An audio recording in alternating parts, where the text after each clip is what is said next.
How to configure store tax settings, starting on the main dashboard. First, navigate to the sidebar menu on the left side of your dashboard. Click on Settings, and then select Store Settings, and then click Manage Tax to open your store's tax configuration page. In the Manage Tax, you can see two tabs, namely General Settings and Tax Rates. Under the General Settings tab, you can customize how taxes apply to your shop. Check the box to enable taxes globally for your store.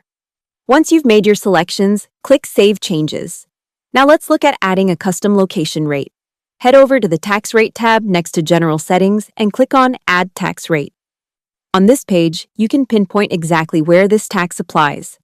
Select your target country from the drop-down, specify any optional state profiles, and fill out your exact percentage rate and custom tax name.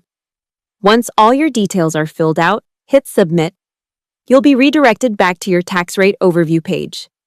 If you want to edit the existing tax, you can click the Edit icon under the Actions column at any point to jump back in, verify fields, or fine-tune details as your retail needs update. Thank you for watching.